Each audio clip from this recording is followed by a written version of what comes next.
नमस्कार दोस्तों, मैं नीलेश कुमार। मैं आप आज को रीजनिंग के टॉप 5 क्वेश्चन बताऊंगा जो हमारी परीक्षाओं में पूछे जाते हैं अक्सर करके। और बहुत ही ज़्यादा बारीकी से समझना है क्योंकि सभी सरकारी पेपरों में मोस्ट इंपॉर्टेंट क्वेश्चन है और इस टाइप के हमेशा प्रश्न पूछे जाते हैं दोस्तों। ये मैथमेटिकल रीजनिंग के अंतर्गत आता है, ठीक है। यानी रीजनिंग के भी सेक्शन में क्वेश्चन ये पूछा जाता है और मैथ के भी सेक्शन में ये क्वेश्चन पूछ लिया जाता है। बहुत ही इंपॉर्टेंट टाइप का क्वेश्चन है। क्वेश्चन पढ़िए। क्वेश्चन कह रहा है एक चींटी 3 मीटर चलती है और फिर 4 मीटर ऊंचे एक वृक्ष पर चढ़ती है।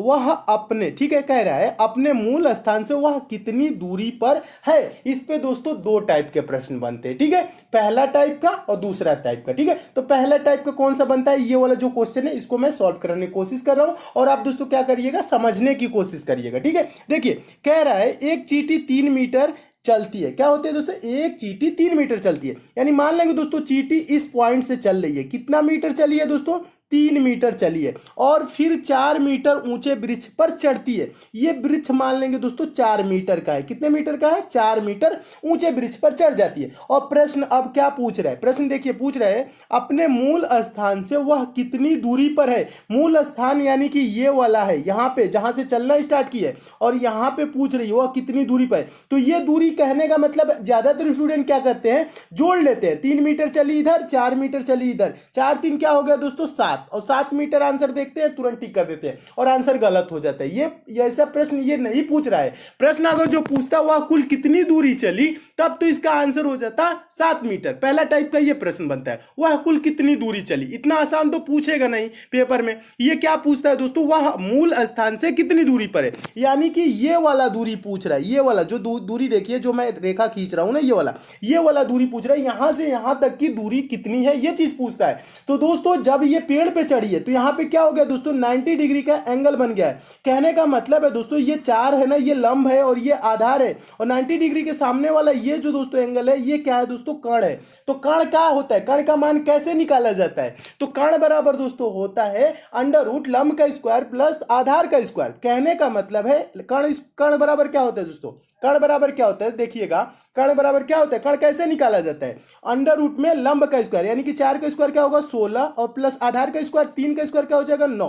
16 9 दोस्तों क्या हो जाएगा, 16 9 25 हो जाएगा। अंडर रूट 25 का मान क्या होता है दोस्तों, 25 का मान होता है 5। तो ये दूरी क्या हो जाएगी दोस्तों, 5 मीटर हो जाएगी। समझने की कोशिश कीजिएगा, ये दूरी क्या हो जाएगी दोस्तों, 5 मीटर हो जाएगी। और 5 मीटर किस ऑप्शन में दिया है, ऑप्शन नंबर पहले में दिया है। तो आपका ऑप्शन नंबर पहले क्या हो जाएगा, सही हो जाएगा। तो मैं उम्मीद करता हूं दोस्तों आप इस प्रश्न को अच्छे से समझ गए होंगे। एक बार और समझाने की कोशिश कर रहा हूं, समझिएगा। इसके लिए पेन उठाने की भी जरूरत नहीं होती है। कैसे सॉल्व किया जाता है, 3 मीटर चली है, फिर 4 मीटर ऊंचे वृक्ष पर चढ़ गई है और ये दूरी पूछ रहा है 3 ये 4। तो क्या करेंगे दोस्तों, 4 का स्क्वायर क्या होता है 16, 3 का स्क्वायर क्या होता है दोस्तों 9, 16 9 क्या होगा दोस्तों 25। इसको अंडर रूट में रख लेंगे, ठीक है। अंडर रूट 25 का वैल्यू क्या होता है दोस्तों 5, ठीक है। तो ये कर्ण इस ऐसे आ जाएगा, ये 5 यानी कि ये दूरी जो होगी दोस्तों यहां से यहां तक की ये 5 मीटर होगी। यानी कि चींटी दोस्तों मूल स्थान से वो कितनी दूरी पे है, तो 5 मीटर की दूरी पे है। और 5 मीटर ऑप्शन नंबर ए में दिया, तो आपका ऑप्शन नंबर ए दोस्तों क्या हो जाएगा, सही हो जाएगा। और इस टाइप के दोस्तों हमेशा प्रश्न पूछे जाते हैं। तो मैं उम्मीद करता हूं दोस्तों इस प्रश्न को आप बहुत ही अच्छे तरीके से समझ गए होंगे। अगला क्वेश्चन देखिएगा, दूसरा क्वेश्चन है। दूसरा क्वेश्चन आपका सीरीज से है, यह भी इंपॉर्टेंट क्वेश्चन है, यह भी पूछा गया क्वेश्चन है। देखिए प्रश्न है नीचे दी गई श्रृंखला में प्रश्न चिन्ह के स्थान पर कौन सी संख्या आएगी। प्रश्न चिन्ह है कहां, देखिए प्रश्न चिन्ह यहां श्रृंखला में दिया गया है और यहीं पे पूछ रहा है कि कौन सी संख्या आएगी। तो दोस्तों सीरीज से रिलेटेड कभी भी आपके पेपर में प्रश्न है तो आप क्या करेंगे, सीरीज को देखेंगे, सीरीज कैसे आगे चल रही है। तो जैसे दोस्तों ये सीरीज कैसे चल रही है, देखिएगा 3 है दोस्तों, 3 के बाद 5, 5 के बाद 6, 6 के बाद दोस्तों 12 हुआ, फिर 12, उसके बाद प्रश्न चिन्ह 24 26। यानी कहने का मतलब है अगर जो आप डिफरेंस देखें दोस्तों, यानी अंतर देखें, तो 3 के बाद 5 हुआ 2, फिर 5 के बाद 6 1, 6 के बाद दोस्तों 12 हुआ 6, 12 के बाद दोस्तों 12 है यानी कि 0, फिर उसके बाद प्रश्नवाचक चिन्ह, उसके बाद से दोस्तों 24 और 26 है यानी कि 2 इधर, ठीक है। यानी ये यहाँ पे आपको कुछ नजर नहीं आ रहा होगा इस टाइप से कि ये सीरीज कैसे आगे बढ़ रही है या घट रही है, कुछ भी इस यहाँ पे आपको समझ में नहीं आएगा। यहाँ पे देखेंगे दोस्तों 2 1 6 0 ऐसे कोई कुछ भी नहीं समझ में आ रहा है। जब इस टाइप से आपके सीरीज सीरीज सामने आ जाए और दिखे कुछ भी जब समझ में ना आए, तब क्या किया जाता है दोस्तों, देखिएगा तब किया जाता है हम एक एक संख्या को छोड़ के सीरीज को सॉल्व करते हैं। कहने का मतलब है 3 के बाद दोस्तों हम 5 छोड़ देंगे 6, ठीक है, 6 के बाद दोस्तों 12 छोड़ देंगे, ये वाला 12 लेंगे, फिर 12 के बाद दोस्तों ये प्रश्नवाचक चिन्ह छोड़ के 24, ठीक है। यानी कहने का मतलब है देखिए क्या हुआ, 3 दूना के 6, 6 दूना के 12, 12 दूना के 24, यानी क्या हो रहा है, मल्टीप्लाई 2 हो रहा है, यानी कि 2 गुना हो रहा है। 3 दूना के 6, 6 दूना के 12, 12 दूना के 24, ठीक है। अब देखिए अब क्या करेंगे, दूसरा जो बचा है बीच वाला उसे हम लेके चलेंगे। कहने का मतलब है 5 के बाद दोस्तों 12 हुआ, यानी क्या हुआ है दोस्तों, 5 के बाद 12, यानी कि यहाँ पे मल्टीप्लाई नहीं हो रहा है, जुड़ा है। कितना जुड़ा है दोस्तों, 5 में 7 जोड़ेंगे तो 12 हो जाएगा, यानी 7 जुड़ा है। 12 के बाद दोस्तों क्या होगा, इसमें भी 7 अगर जो जोड़ दे तो यहाँ पे दोस्तों क्या हो जाएगा, 19 हो जाएगा। और 19 के बाद दोस्तों 7 जोड़ दे तो क्या हो जाएगा दोस्तों, 26 हो जाएगा। और 26 यहाँ पे दिया हुआ है, तो यहाँ पे प्रश्नवाचक चिन्ह पे भरी जाने वाली संख्या क्या हो जाएगी, 19 हो जाएगा। और 19 किस ऑप्शन में दिया है, तो ऑप्शन नंबर पहले में दिया है, तो आपका ऑप्शन नंबर पहले दोस्तों क्या हो जाएगा, सही हो जाएगा। तो इस टाइप से सीरीज आपको एकदम अच्छे से समझ में आ गई होगी और ये सीरीज कैसे चली है पूरा आपको क्लियर हो गया होगा। तो मैं उम्मीद करता हूं दोस्तों आप इस प्रश्न को बहुत ही अच्छे तरीके से समझ गए होंगे। क्या किया जाता है दोस्तों, जब सीरीज ना समझ में आए तो एक एक संख्या को छोड़ के सॉल्व किया जाता है, तब सीरीज समझ में आने लगती है, ठीक है। और इसका आंसर क्या हो जाएगा, 19 हो जाएगा। नेक्स्ट क्वेश्चन देखिएगा, तीसरा क्वेश्चन। और दोस्तों मैं आपको बता दूं, प्रश्न सॉल्व करने से पहले क्या किया करिए, वीडियो को पॉज कर दिया करिए, अपने आप से भी सॉल्व करने की कोशिश किया करिए, ठीक है। अपने आप से सॉल्व करने की कोशिश करेंगे तो आपके अंदर सोचने समझने की शक्ति विकसित होगी। तो आप पेपर में क्या होगा, आपको हिचकिचाहट नहीं होगी, हेजिटेशन नहीं होगी, आप प्रश्नों को पेपर में भी अच्छे से सॉल्व करने लगेंगे। तो अपने आप से भी सॉल्व करने की कोशिश किया करिए, बुक से भी प्रैक्टिस किया करिए, ठीक है। देखिए तीसरा क्वेश्चन बहुत ही इंपॉर्टेंट है और आपको प्रश्न दोस्तों अच्छे लग रहे हैं तो वीडियो को अभी लाइक कर दीजिए और ज्यादा से ज्यादा आप दोस्तों शेयर किया करिए। लाइक शेयर करते हैं तो दोस्तों हमें मोटिवेशन मिलता है कि आपको वीडियो पसंद आ रही है। और किसी टॉपिक में आप विशेष रूप से कमजोर है तो उस टॉपिक का नाम यानी चैप्टर का नाम भी कमेंट कर देंगे तो भी चैप्टर में बहुत जल्द कंप्लीट करा दूंगा, ठीक है। देखिए तीसरा क्वेश्चन है, नीचे दी गई प्रश्न का सही वेन आरेख बताएं। वेन डायग्राम बनाना है, किसका, घोड़ा बंदर बाघ, ठीक है दोस्तों। वेन डायग्राम से रिलेटेड आपके पेपर में कभी भी प्रश्न आएगा तो आपको ये करना क्या होता है, वेन डायग्राम से रिलेटेड जो शब्द दिए जाते हैं यानी जिसके बीच आपको वेन डायग्राम बनाना होता है, जैसे इसमें घोड़ा दिया है, बंदर दिया है, बाघ, इसके बीच दोस्तों हम देखते हैं कि संबंध कैसा है, एक दूसरे के बीच ये एक दूसरे से कैसे संबंधित है, बस ये चीज पता लगा लेंगे तो इसका आंसर भी आप दे लेंगे, ठीक है। तो देखिए घोड़ा क्या होता है दोस्तों, बंदर क्या होता है, बाघ क्या होता है। देखिए और ज्यादातर स्टूडेंट क्या सोचते हैं, देखिए बड़ा छोटा सोचने लगते हैं, यानी कि घोड़ा बड़ा होता है उसके अंदर क्या कर लेते हैं दोस्तों, बाघ को कर लेते हैं, उसके बाद बंदर कर लेते हैं, ऐसे वेन डायग्राम नहीं। ये आपको बड़ा छोटा नहीं पूछ रहा है, वेन आरेख पूछ रहा है, यानी कि वेन डायग्राम पूछ रहा है, यानी इसके बीच संबंध पूछ रहा है। तो इसका इमेज ऐसे नहीं होगा, ऐसे गलत हो जाएगा। देखिए ये घोड़ा क्या होता है, बंदर क्या होता है, बाघ क्या होता है। घोड़ा दोस्तों एक जानवर होता है, बंदर भी एक जानवर होता है और बाघ भी क्या होता है दोस्तों, एक जानवर होता है, ठीक है। और ये सब अलग अलग होते हैं, इनमें किसी प्रकार का रिलेशन नहीं होता है, यानी संबंध नहीं होता है। तो एक देखिए सर्कल कैसे बनाएंगे और इसको सर्कल से प्रदर्शित किया जाता है। तो एक घोड़ा का सर्कल हो जाएगा, फिर एक बंदर का सर्कल हो जाएगा और एक बाघ का सर्कल हो जाएगा, यानी अलग अलग इसका सर्कल हो जाएगा, ठीक है। तो दोस्तों इस टाइप से अलग अलग सर्कल देखिए किस ऑप्शन में दिया है, तो आपका देखेंगे दोस्तों ऑप्शन नंबर बी देखेंगे तो ऑप्शन नंबर बी में दिया है अलग अलग सर्कल, ठीक है। तो ऑप्शन नंबर बी क्या हो जाएगा, सही हो जाएगा, यानी इनके बीच कोई संबंध नहीं होता है, ये सब अलग अलग जानवर है। तो इस टाइप का वेन डायग्राम किस टाइप से बनेगा, ऑप्शन नंबर बी की तरह। तो आपका ऑप्शन नंबर बी दोस्तों क्या हो जाएगा, सही हो जाएगा। तो मैं उम्मीद करता हूं दोस्तों आप इस प्रश्न को भी बहुत अच्छे तरीके से समझ गए होंगे और इस टाइप के भी प्रश्न आपके पेपर में आएगा तो आप अच्छे से सॉल्व कर लेंगे। क्वेश्चन है चौथा क्वेश्चन, बहुत ही इंपॉर्टेंट क्वेश्चन है और ये पेपर में बहुत बार पूछा जा चुका है। देखिए क्वेश्चन देखने में दोस्तों आपको बहुत बड़ा लग रहा होगा लेकिन सॉल्व करना ये बहुत ही आसान होता है और ज्यादातर स्टूडेंट क्या करते हैं, क्वेश्चन बड़ा देखते हैं और छोड़ देते हैं, ठीक है। क्वेश्चन बड़ा देख के छोड़ा नहीं जाता, उसको सॉल्व करने की कोशिश किया जाता है, ज्यादा टाइम नहीं दिया जाता है, ठीक है। देखिए इसमें टाइम नहीं लगेगा। प्रश्न को पढ़िएगा, प्रश्न कह रहा है नीचे दी गई श्रृंखला में अगला संख्या क्या होगा, यानी ये श्रृंखला दी गई है दोस्तों और इसमें पूछ रहा है कि यहाँ प्रश्नवाचक चिन्ह है, यानी कि यहाँ पे कौन सी संख्या आएगी। तो इसके लिए क्या करेंगे दोस्तों, सीरीज के संख्याओं को ध्यान से देखेंगे, सीरीज कैसे आगे चल रही है। कहने का मतलब इसमें देखिए पहले में क्या दिया है 58965427, उसके बाद दोस्तों है 89654237, उसके बाद है 896542, उसके बाद दोस्तों है 965423, उसके बाद प्रश्नवाचक चिन्ह, ठीक है, ये दिया है। तो इसमें आप थोड़ा सा अगर दोस्तों थोड़ा सा दिमाग लगाएंगे, ध्यान लगाएंगे तो क्या होगा दोस्तों, ध्यान से देखेंगे तो आपको दिख जाएगा, ठीक है। क्या दिख जाएगा, यानी ये जो श्रृंखला है, ये जो पहला वाला संख्या है, ठीक है, अगर जो ध्यान से देखो उसके बाद दूसरे वाले में क्या हुआ है, यहाँ पे दोस्तों जो यहाँ पे आपको 5 दिख रहा है ना, ये वाला 5 पहला वाला संख्या इसमें काट दिया है, तो यानी दूसरे में क्या किया है, 5 को नहीं लिखा है, 5 को नहीं लिखा है, 8 से स्टार्ट किया है और यहां तक लिखा है 8 9, देखिए लिखा है ना 8 9 6 5 4 2 3 7, ये लिखा है ना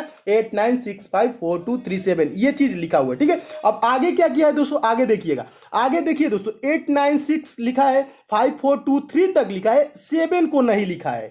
समझ रहे ना ये कर क्या रहा है, यानी कि पहले वाले में क्या किया, पहला संख्या हटा दिया, दूसरे वाले में क्या किया, लास्ट वाला हटा दिया, तीसरे वाले में क्या किया दोस्तों, देखिए तीसरे वाले में क्या किया है, आगे देखिएगा, यहाँ पे तीसरे वाले में क्या किया है, यहाँ पे लास्ट वाला ही संख्या को इसको जब हटा दिया है, फिर चौथे वाले में क्या किया, ये चीज देखिएगा, ध्यान से देखिएगा, एक बार और समझाने की कोशिश करो। पहले वाले में पहले में क्या किया, दूसरे वाले में क्या कर दिया दोस्तों, ये वाला पहला 5 को हटा दिया और पूरा लिख दिया। ठीक है, यानी कि यहाँ पे इतना लिख दिया, फिर इसमें क्या किया दोस्तों, 7 को हटा दिया, यानी कि लास्ट वाले को हटा दिया और इतना लिख दिया। उसके बाद दोस्तों चौथे वाले में क्या किया है, चौथे वाले में देखेंगे दोस्तों, ये चौथे वाले में क्या किया है, यानी कि 8 को हटा दिया है, ये वाला 8 को हटा दिया है और पूरा लिख दिया है। और लास्ट वाले में दोस्तों क्या किया है, लास्ट वाले में देखने की कोशिश करेंगे, देखिए अब इसके बाद से क्या करेंगे, यानी कि 8 को हटा दिया है, 9 6 5 4, ये देखिएगा 9 6 5 4 2 3 लिख दिया है। उसके बाद दोस्तों हम लास्ट वाले यानी जहां प्रश्नवाचक चिन्ह यहां पे क्या होगा आपको बताना है। ठीक है, समझने की कोशिश कीजिए, एक बार और समझाता हूं। यहां पे 5 काट दिया है, दूसरे वाले में यहां पे 5 काट के और यहां पे पूरा लिख दिया। ठीक है, तो इसमें क्या किया दोस्तों, 7 को काट दिया है, पूरा लिख दिया है। फिर क्या किया दोस्तों, यहां पे दोस्तों 8 को काट के यहां पे लिख दिया। ठीक है, इसमें हम क्या करेंगे दोस्तों, 3 को काट देंगे, जितना बचा वो लिख देंगे। कहने का मतलब है दोस्तों, ये बचा क्या क्या दोस्तों, 9 6 5 4 2, 9 6 5 4 2 इसका राइट आंसर होगा, जो कि ऑप्शन नंबर डी में दिया है। तो आपका ऑप्शन नंबर डी दोस्तों क्या हो जाएगा, सही हो जाएगा। तो इस टाइप के भी प्रश्न आए दोस्तों तो आप ऐसे सॉल्व कर सकते हैं, एक बार समझ लीजिएगा, ज्यादा कुछ नहीं किया है, बस 5 काटा है फिर लिख दिया। ठीक है, फिर इसमें क्या किया है दोस्तों, 7 को काटा है लिख दिया। ठीक है, फिर इसमें क्या किया है दोस्तों, 8 को काटा है लिख दिया। फिर आगे क्या करेंगे दोस्तों, 3 को काटेंगे लिख देंगे। ठीक है, 3 को काटेंगे लिख देंगे, तो इसका आंसर क्या हो जाएगा, ये हो जाएगा। देखिए दोस्तों बहुत ही आसान क्वेश्चन है और ये बहुत बार पूछा जा चुका है, और मैं उम्मीद करता हूं दोस्तों इस प्रश्न को आप बहुत ही अच्छे तरीके से समझ गए होंगे।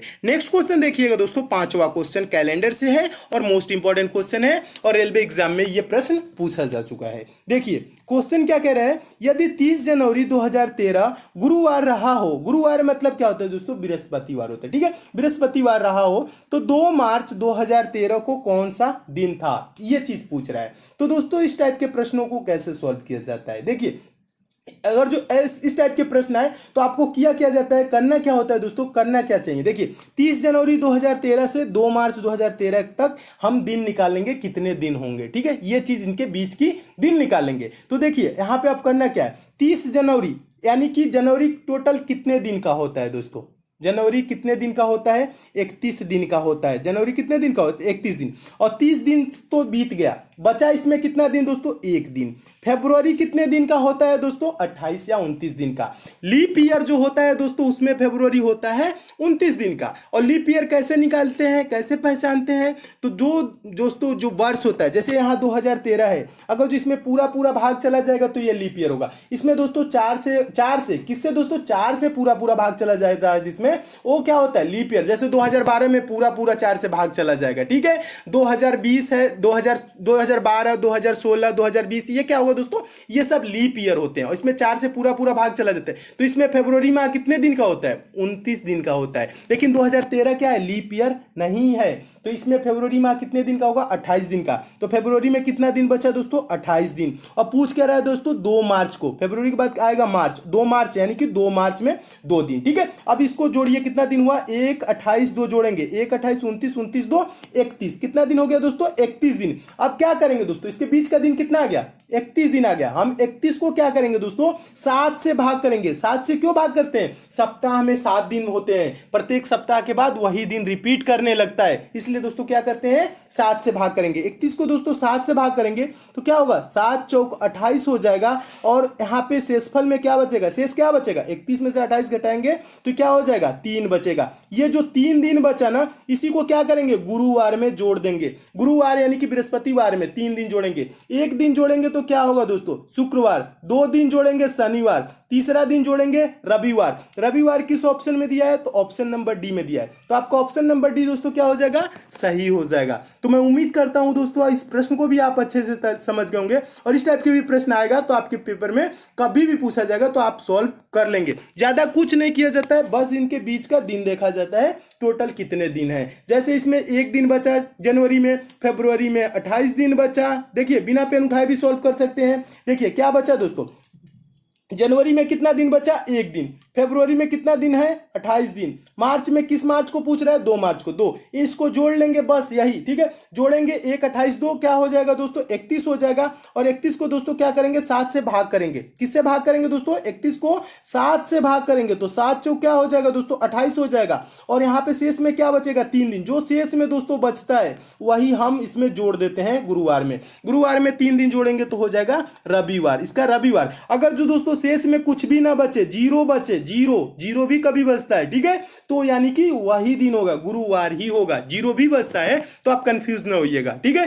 अगर जो जीरो बचेगा तो गुरुवार ही होगा। और इसमें 1 दिन बचा, 2 दिन बचा, 3 दिन बचा, जितना दिन बचता है उसको हम गुरुवार यानी कि जो दिन दिया रहता है उसमें हम जोड़ लेते हैं। 3 दिन जोड़ेंगे, रविवार इसका राइट आंसर हो जाएगा। दोस्तों इसमें और भी क्वेश्चन है, उसको मैं नेक्स्ट पार्ट में करा दूंगा। अगर दोस्तों आपको किसी विशेष चैप्टर में प्रॉब्लम है तो उस चैप्टर का नाम भी आप नीचे जरूर कमेंट कर दीजिएगा, वो भी चैप्टर में बहुत जल्द कंप्लीट करा दूंगा। अगर दोस्तों आप मैथ में वीक है, मैथ बेसिक से जीरो लेवल से और चैप्टर वाइज दोस्तों पढ़ना चाहते हैं तो दोस्तों आपके लिए एक चैनल बनाया हूं जिसका लिंक नीचे डिस्क्रिप्शन बॉक्स में दे दिया हूं। दोस्तों आप उस चैनल पे जाके चैनल को सब्सक्राइब कर लीजिए, नोटिफिकेशन बेल को ऑन कर लीजिए, जहां पर दोस्तों मैं मैथ बेसिक से पढ़ा रहा हूं, जीरो लेवल से पढ़ा रहा हूं और चैप्टर वाइज पढ़ा रहा हूं। कुछ दिनों में दोस्तों मैथ के वहां जब सारी चैप्टर समाप्त हो जाएंगी दोस्तों आप भी मैथ के प्रश्नों को सेकंडों में सॉल्व करने लगेंगे, वो भी बिना पेन उठाए। तो मैथ में आपको थोड़ी सी भी प्रॉब्लम होती है दोस्तों उस चैनल पर जरूर जाए, जिसका लिंक नीचे डिस्क्रिप्शन बॉक्स में दे